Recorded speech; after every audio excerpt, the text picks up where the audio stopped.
I was born to preach the gospel. I was born to preach the gospel.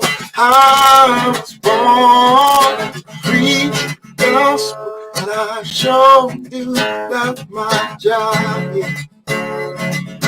I was born to preach the gospel. I was born to preach the gospel. I was born to preach the gospel. And I sure do love my job. Yeah. Yes, I really love my job. I'm a disciple that makes disciples that makes disciples. Oh, I'm a disciple that makes disciples that makes disciples. I'm a disciple that makes disciples that makes disciples. Yes, I'm a disciple that makes disciples that makes disciples. I'm a disciple that makes disciples that makes disciples. I'm a disciple that makes disciples that makes disciples. Get firmly rooted. So let's get firmly rooted. Let's get firmly rooted. So let's get firmly rooted. Oh, I'm a disciple that makes disciples that makes disciples. I'm a disciple that makes disciples that makes disciples. I'm a disciple that makes disciples that makes disciples. Let's get firmly rooted. Firmly rooted. Let's get firmly rooted.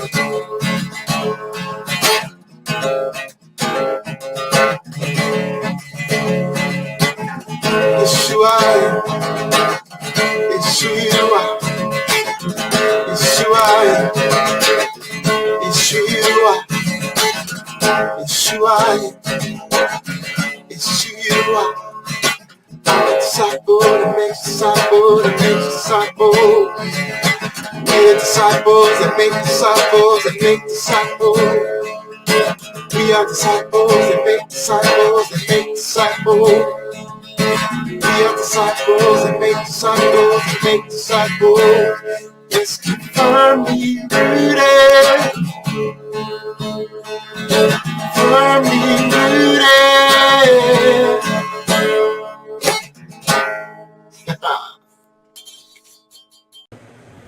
Hey, good morning and happy Monday morning. Pastor Tom, Firmly Rooted Ministries, as we strengthen our roots. Jennifer's in the house already making drinks. We got some orders on via the app, and so someone here at the Legacy Center has ordered their morning frappes, it looks like, and so Jennifer's getting those going. Let's see who's on board here. My cousin Dave Donnelly, good morning. Emily Connolly, good morning. Vivian Davis, good morning. Amanda McCormick, good morning. I think that's an umbrella. And I was mentioned this at the men's devotion. What an amazing light show God put on last night. Wow. The lightning and the thunder, but the lightning especially, was just amazing. Jackie Matus, good morning. Bert Reggiani, see you soon, Tom. Are you coming by the coffee shop? Oh, cool. Nikki Chasen, good morning. Diane Giroux, good morning. Alice, good morning. All right, we're in Matthew chapter 9, and Jesus is well rolled into his ministry, right? He's well rolling in, and he's calling his disciples, and this particular section is the calling of Matthew. So Matthew does not put his own calling in until what we would call chapter 9. And here's how it goes. As Jesus went on from there, from where? From where he healed the paralytic, right? That came dropped down from the roof, and he healed him and forgave him his sins. He stopped by a tax collector's booth, and he said to the man, "Follow me." He says to Matthew, "Follow me." Matthew was a tax collector. He would have been a hated Jew. right? They were turncoats. They were traitors, because the Romans used local people because local people knew local people, and they would use them to gather the taxes because they knew whether someone was wealthy or not. They could, right? And so they were just hated by the Jewish people. Jesus says, "Follow me." And so Matthew does. He gets up and follows him. And if you've watched The Chosen, this is a really interesting scene, as Matthew has been watching Jesus from a distance, and he's heard him and he has seen him do things. And now all of a sudden, Jesus says, "Follow me." And he does. So Jesus ends up having dinner at Matthew's house. Many tax collectors and sinners came and ate with him and his disciples. Well, of course, because Matthew's circle of influence, his friends, would have been fellow tax collectors and people who were in that realm, right? Because everybody else hated him.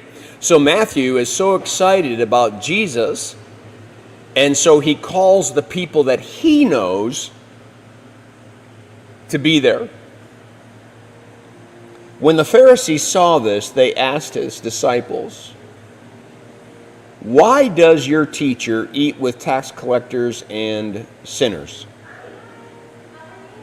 This is a profound question, and this is a question that maybe should be asked in reverse when it comes to the 20th and 21st century.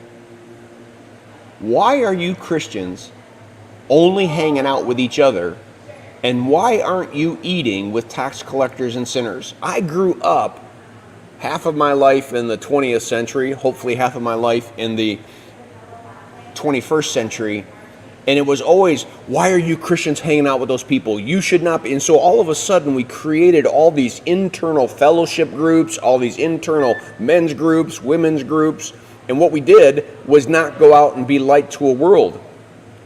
Jesus never told us to build convents and hide from the world. He told us to penetrate into the world with his light and his love. So the Pharisees, as usual, have it all wrong. See, they would have avoided the tax collectors and sinners. They would have stuck their nose up and walked the other direction. No way in the world would they have been eating with these tax collectors and sinners. But listen to what Jesus says. On hearing this, Jesus says, "It is not the healthy who need a doctor, but the sick. But go and learn what this means. I desire mercy, not sacrifice." Now listen, that phrase, "I desire mercy, not sacrifice," is quoted several times in the Old Testament. He says, "For I have not come to call the righteous, but sinners." When he says healthy and righteous, what he means is people who believe that they're righteous and people who believe that they're healthy. Nothing I can do about them because they'll reject me. They're unwilling to see their own sinfulness. They're unwilling to see their own ailment. But I've come to those who are willing to have an honest look at themselves, an honest look into who they are and what their motives are. Those people I've come for. See, God would rather you and I have mercy, not sacrifice. What does he mean? Sacrifices were done in the temple. Mercy is how you treated people out there in the world.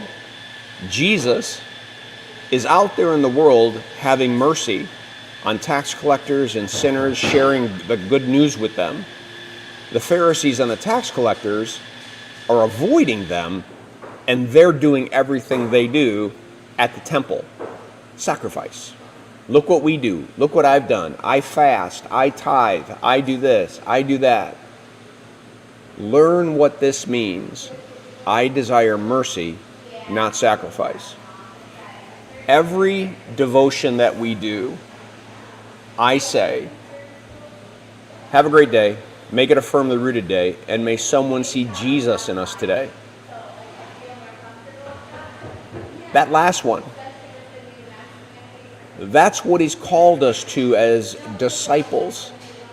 that we would go out into a broken, sinful world and have mercy. Not build our Christianity about a bunch of rituals, a bunch of boxes that I'm checking off, but that we would truly love God with our whole heart, whole mind, whole soul, and love our neighbors as ourselves. This week, let's not be Pharisees who somehow think we're better than everybody else, and so we can turn up our nose, walk past them. How about being Jesus today? How about being full of mercy today? How about stopping next to a broken person and let them know that God loves them? Pray with them. Buy them a lunch. Be Jesus. I desire mercy and not sacrifice. May this be our goal today. May this be our objective this week, is to be outside of ourselves and start looking at the people around us and find a way to have a great day, to make it a firmly rooted day, and to make sure that somebody sees Jesus in us today. Peace.